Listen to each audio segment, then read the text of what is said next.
대권 뉴스.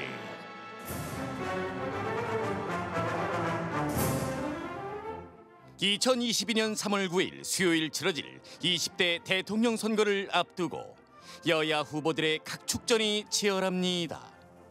요동치는 대선 판도에 어떤 일이 있었는지 알기 쉽게 정리해드립니다. 대권 뉴스. 대선 앞두고 꼭 알아야 할 정치권 소식 전해줄 분 두 분입니다. 컴퓨터처럼 정확한 시사평론 백검 배정호 세한대 교수입니다. 네, 안녕하십니까, 배정호입니다. 최수영 시사평론가입니다. 안녕하십니까. 네, 어서 들어오십시오. 네. 내년 대선까지 이제 89일 남았대요. 89일.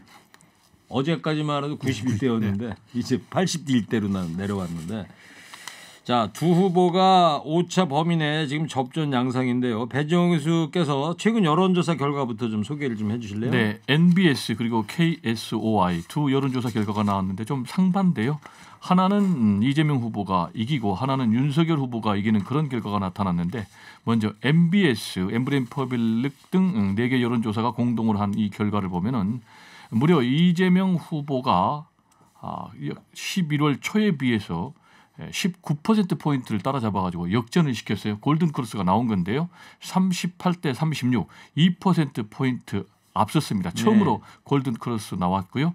여기서 이제 재밌는 포인트는 두 사람 중에 누가 경제를 잘할 것이냐라는 부분과 관련해서는 이재명 후보가 45%, 네. 42% 그리고 네. 윤석열 후보가 25%. 42대 25. 네, 그래서 이 경제를 누가 잘할 것인가라는 질문에 대해서는 이재명 후보가 크게 앞선 것으로 나타났고요. 반면에 KSOI 한국사회 여론연구소가 실시한 여론조사에서는 윤석열 후보가 38 그리고 이재명 후보가 32로 6%포인트 이기는 걸로 나타났고요. 이 여론조사에서 앞으로 대통령 가장 중요한 과제가 뭐냐라고 물어보니까 일자리 창출과 경제 성장이다라는 부분이 30%, 네. 그리고 부동산 주거 안정이 24%, 그리고 정치 개혁과 비리 척결이 19%다 이렇게 답을 했습니다. 알겠습니다. 이 조사 개요를 좀 말씀드려야 돼요. 엠브레인 퍼블릭, K-스탠리 리서치, 코리아 리서치, 한국 리서치 등 4개 여론조사 기관이 합동으로 한 NBS 여론조사는요. 지난 6일에서 8일 전국에 만 18세 이상 남녀 1,004명 상대로 실시했고요. 휴대전화 가상번호를 이용한 전화 면접조사 방식으로 응답률은 28.3%, 표본오차 95%, 신뢰 수준에서 플러스 마이너스 3.1%포인트입니다. 또 한국사회여론연구소 여론조사는 지난 6일에서 7일 전국 만 18세 이상 남녀 1,012명 상대로 실시했고요. 휴대전화 가상번호를 이용한 전화 면접조사 방식으로 응답률은 12.3%, 표본오차는 95%, 신뢰 수준에서 플러스 마이너스 3.1%포인트입니다. 자세한 조사 결과는 중앙선거여론조사심의위원회 참고하시면 됩니다. 아, 힘드네요. 그렇습니다. 조사 개요 소개해드리는 게 시간이 더 걸려. 네. 자, 최수영 평론가님. 네.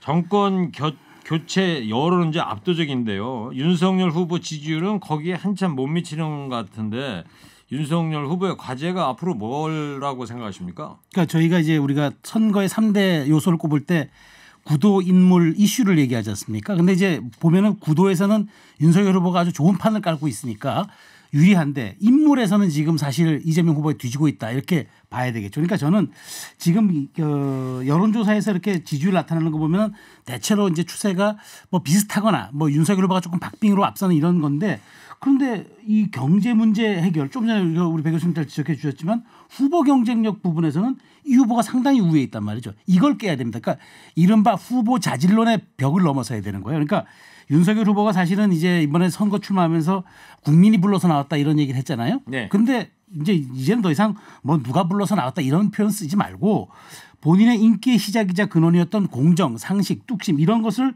이런 이미지에다가 정책이 연계돼서 보여주면서 내가 할 수 있다. 그러니까 나는 어떻게 구체적으로 할 것이다라는 것을 대중에게 각인시키지 않으면은 사실 구도에서 계속 앞서 나가지만 늘 인물 자질론에선 불안에 시달리는 이런 것들이 나중에는 또 굉장히 위협 요소가 될 수 있거든요. 네. 이런 점들을 빨리 보완해야 되고 캠페인도 이런 쪽으로 좀 집중해야 될 거다라는 제가 조언을 드리겠습니다. 그래요.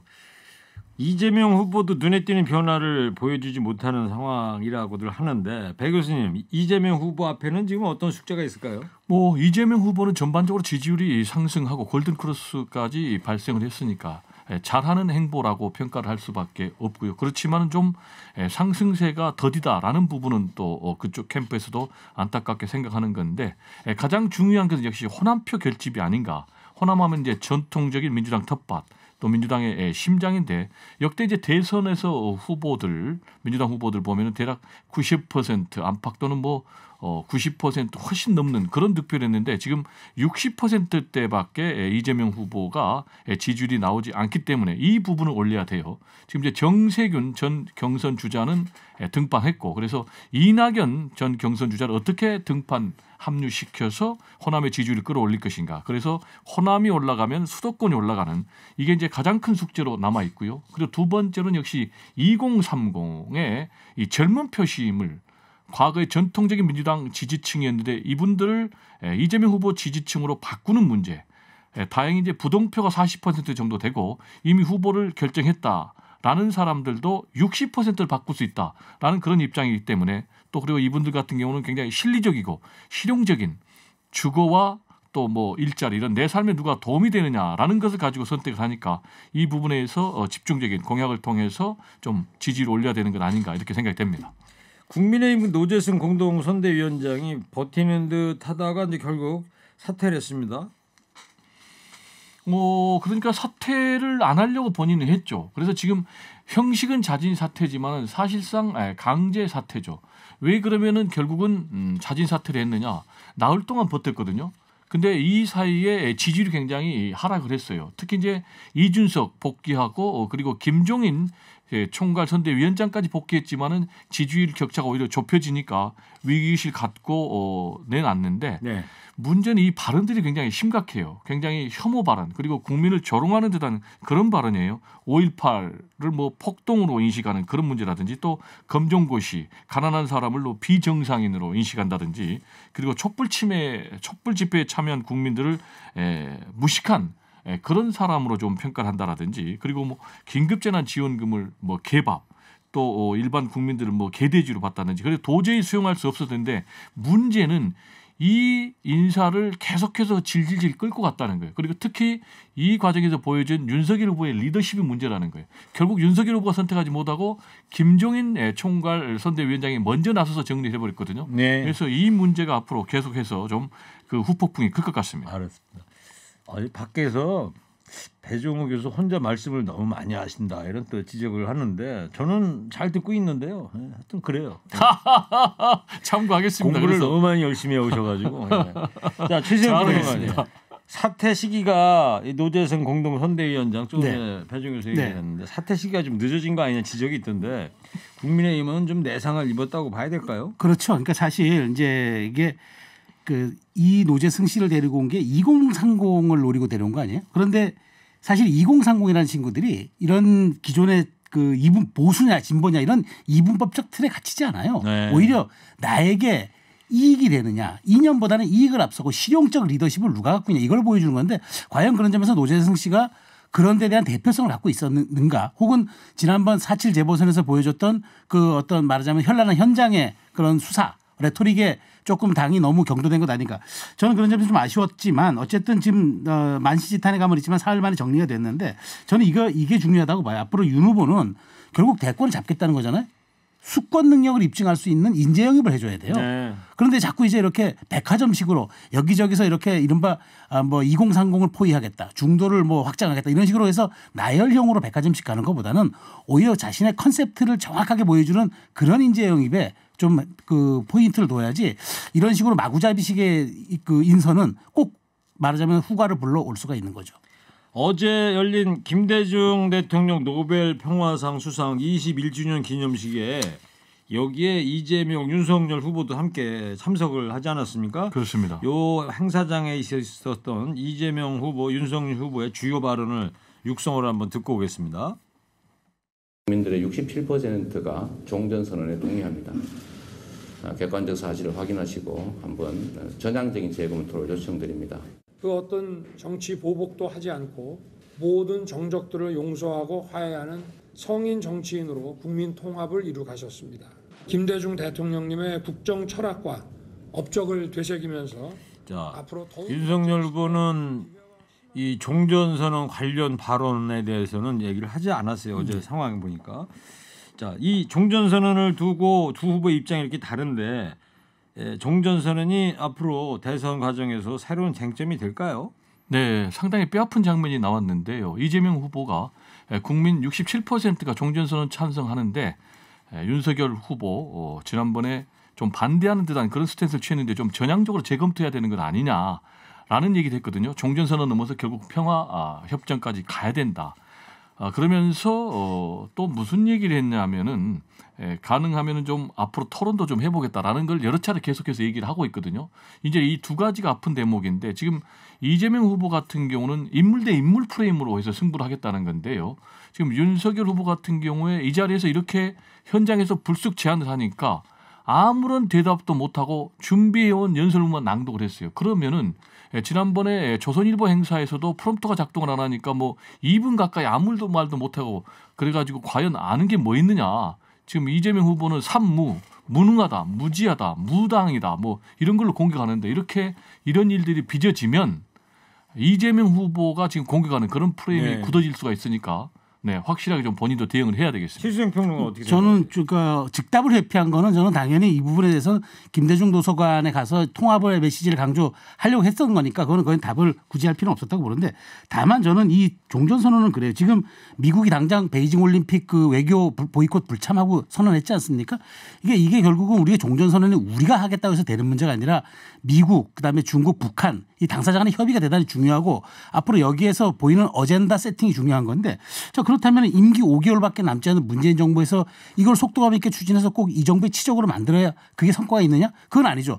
비핵화에 대한 것이 전제가 되면서 한반도 영구 평화가 종전선언의 최후 가치가 돼야 되는데 그런 점에서 너무 서두른다는 느낌이 저는 지울 수가 없었어. 차라리 저는 새 정부가 이것을 대북 외교 정책으로 아예 공약을 걸고 국민의 선택을 받는 것도 바람직하다. 그래서 5개월 후에 출범할 새 정부가 여기에 대한 책임의식을 가지고 국정 철학 그런 국정 과제로서 이것을 국민의 선택받고 가는 게 맞다. 저는 그렇게 생각합니다. 제가 좀 동의하기 어려운 게요. 서두른다. 서두르는 게 아니죠. 문재인 정부 집권 초기부터 계속해서 한반도 평화 프로세스 가동했고요. 그리고 두 번째로 우리가 하느냐 하면 우리가 해야죠. 우리가 안 하면 누가 해줍니까? 중국이 합니까? 북한이 합니까? 미국이 합니까? 그러니까 우리가 해야 되고 중요한 것은 과거의 어떤 냉정적인 그런 대북 그런 관은 좀 버리고 이제는 평화의 시대를 여는 그런 대통령이 앞으로 다음 대통령도 돼야 된다라는 얘기를 저는 강조하고 싶습니다. 말만 종전선언하는 건 쉽죠. 근데 최수영 평론가님 한마디만 듣고 다음 걸로 넘어갈게요. 그러니까 말만 종전선언하는 건 쉽죠. 근데 중요한 거는 미국, 중국이 이렇게 다 빠져 있는 상태에서 양자간 종전선언이 무슨 의미가 있겠냐고. 그러니까 문재인 정부가 대북 정책을 일관성 있게 추진해 온 건 맞지만 굳이 이것으로 방점을 찍고 가는 것이 한반도 평화 체제에 도움이 되느냐? 이건 제가 동의할 수 없다는 알겠어요. 거죠. 자, 중간쯤 왔는데 오늘 각을 잡아주고 그러니까 아주 뜨거워져서 좋습니다. 자, 다음 얘기로 넘어갈게요. 김건희 씨에 대한 여당의 의혹 제기 요 얘기인데 추미애 전 장관이 건진요라고 했던데 이 어떤 내용이에요, 박 교수님? 건진요가 혹시 무슨 뜻인지 아십니까? 김건희 씨 건자입니다. 그리고 진실을 요구한다. 라면서 이제 추미애 전 법무장관이 김건희 씨를 향해서 그러니까 윤석열 후보 배우자죠. 줄임말이군요, 그러니까. 네, 건진요. 옛날 타진요 있었잖아요. 진실을 요구한다. 그거 그게 패러디한 거죠. 타진요의 패러디죠. 그래가지고 이제 재산 형성 과정의 의혹을 좀 투명하게 해명을 하라고 그랬어요. 근거로는 이미 고위공직자 배우자로서 재산 공개를 했고 앞으로 또 대통령 후보의 배우자니까 재산 공개 대상 신분이다 라면서 장모 그러니까 모녀죠. 모녀가 학연, 지연 또 사교연까지 백으로 동원해가지고 여러 가지 좀 투명하지 못한 재산 형성을 했는데 특히 이제 대표적으로 도이치모터스 주가 조작 의혹을 들었어요. 그러면서 이 국민대 관련해서 표절 논문 의혹 그리고 학위 또 취득 과정의 의혹이 제기되는데 국민대도 또 이 도이치모터스 주가 주식을 취득을 했다고 그래요. 근데 24만 주가 갖고 있다면서요. 시기가 또 공교롭게 맞으니까 이런 부분을 집중적으로 얘기하면서 그런데 조국 전 법무장관에 대해서는 무려 윤석열 전 검찰총장 시절에 70여 차례나 영장을 남발하면서 수사를 했는데 본인이 공정과 상식을 외친다면은 이런 부분에 대해서도 비례적인 좀 행동을 보이라라고 요구를 하고 나섰습니다. 윤 후보 쪽 입장은 뭡니까? 그러니까 결단코 사실이 아니라고 바뀌었죠. 뭐 유흥지종 근무라든가 이런 건 뭐 결단코 사실이 아니고 그건 뭐 정확하게 선을 그었고 그래서 이제 이건 후보 배우자에 대한 허위 사실 공표다. 그래가지고 바로 그 유튜브 채널 그 열린 공감 TV죠. 거기하고 주장했던 또 추미애 전 장관까지 대검에 고발해서 이거는 이런 흑색 선전과 마타도는 뿌리 뽑겠다라는 게 아마 윤석열 후보 쪽의 강경한 입장인 것 같아요. 네. 손혜원 전 의원은 성형 의혹을 제기했어요. 이런 의혹 제기에 대해서 두 분 어떻게 평가들 하시는지요? 일단 손혜원 의원이 사진 2장을 올렸어요. 그러니까 보니까 확연히 다르더라고요. 아마 성형을 했다. 그래서 전후가 너무 다르지 않느냐라는 것을 좀 부각시킨 것 같아요. 그래서 좀 김건희 씨를 깎아내리기 위한 것 같은데 최근에 아시다시피 뭐 줄리 관련 의혹이 계속 되고 있지 않습니까? 그리고 또 뭐 접대를 받았다라고 폭로하는 인물도 나타났고 그래서 이제 이런 부분을 계속 부각해서 이런 사람이 대통령의 부인이 되겠느냐라는 좀 얘기를 하고 싶은 것 같은데 제가 볼 때는 오히려 이런 행동은 마이너스적인 행동이 아닌가 이렇게 생각이 됩니다. 제가 2016년 제 사례를 들어볼게요. 트럼프 대통령 그 2016년 선거 기억하실 겁니다. 그때의 슬로베니아 출신 그 멜라니아 여사 트럼프 대통령의 부인이죠. 네. 여기에 대해서 굉장히 민주당에서 공격을 많이 했어요. 이른바 뭐 트로피 와이프다. 뭐 그다음에 뭐 과거 아주 굉장히 뭐 관음증적인 시각을 갖고 굉장히 잣대를 가지고 많은 의혹들을 생산했어요. 근데 결과는 트럼프가 이겼죠.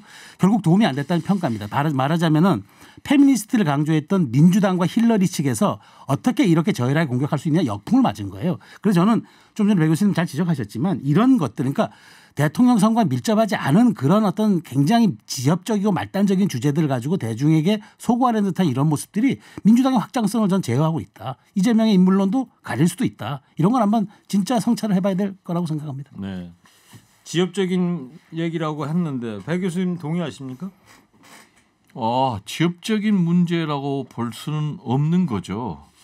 왜냐하면은 뭐 지금 줄리 의혹이 계속해서 나오고 있기 때문에 그러면 뭐 그런 부분에 대해서 사실 뭐 제가 근거를 낼 수는 없지만 시중에 돌아가는 것이 과연 그런 부분이 대통령의 부인으로서 영부인으로서 적합하느냐라는 부정적인 문제가 있기 때문에 또 본인은 이 부분에 대해서 나는 결코 그런 적이 없기 때문에 이렇게 부정을 하고 있기 때문에 이건 뭐 진실을 좀 한번 밝힐 대목이지 지엽적인 문제는 아니라고 생각합니다. 그러니까 뭐 후보자 부인도 어차피 이제 대통령이 되면은 영부인이라는 소리를 듣고 공적 영역에서 예산도 들어가니까 저는 당연히 그거는 뭐 검증하는 게 맞는데 그건 어디까지나 좀 공적 영역에서 좀 대부분 사람들이 동의하는 그런 주제들이어야지 성형했냐 아니냐를 가지고 그걸 검증한다? 저는 그래서 그거는 정말 웃기는 얘기라고 생각합니다. 알겠습니다. 네, 자, 그건 동의합니다. 네. 자, 대장동 뒷돈 의혹을 받던 유한기 전 성남도시개발공사 본부장이 영장 실질심사 앞두고 수민지체 발견됐어요. 오늘 아침에. 대장동 특검 어떻게 돼가고 있습니까? 지금 서로 하자고만 하고 있지 전혀 진전은 없어요. 지금 뭐 이재명 후보 같은 경우도 계속해서 부산저축은행 부실수사 의혹까지 포함해서 대장동 비리 다 포함해서 특검 받겠다. 윤석열 후보 측을 향해서 특검하자. 그러니까 윤석열 후보도 좋다. 그 못할 일이 없다라고 하는데 정작 지금 이걸 하려면은 여야 원내대표들이 만나서 구체적으로 일정들을 잡아야 되는데 전혀 움직이지 않고 있거든요. 그런데 말씀하신 대로 지금 비극적인 사건이 발생하면서 다시 한번 이재명 후보가 조속한 특검을 요구를 했거든요. 네. 지금 이렇게 되니까 제가 볼 때 상당히 이게 돌발 변수가 되는데 이 정도면은 일단 여야가 더 이상 안 만날 수는 없을 것 같아요. 그래서 앞으로 결국은 언제 하느냐 그리고 대상을 누구로 하느냐 그리고 특검을 어떻게 선정할 것이냐라는 문제를 가지고 이견은 있겠지만은 일단은 여야 모두 논의 테이블에는 나올 것으로 봅니다. 예, 야당 입장은 뭐예요 지금? 그 야당 입장은 그거죠. 거기 이런 참 비극적인 이런 검찰의 문개기 수사, 그다음에 몸통을 회피하는 수사가 빚은 이게 참사다. 그렇기 때문에 빨리 특검하자. 그러니까 또 뭐 윤석열 후보도 이 2012년 저축은행까지 부산저축은행 다 하자고 그랬잖아요. 예. 저도 이제 할 거라고 보고 오히려 저는 이 지점에서 제3지대 정의당과 국민의당이 제안한 쌍특검 양쪽이 서로 교환해서 받고 이 심판관을 자처하는 제3지대 사람들의 한번 그 제안도 받고 막 그렇게 해서 속도감을 내는 게 결국 이걸 털어야 됩니다. 네, 두 후보다. 네. 배 교수님 마지막으로 특검이 어때요? 전격적으로 성사가 될 것 같습니까? 제가 말씀드렸잖아요.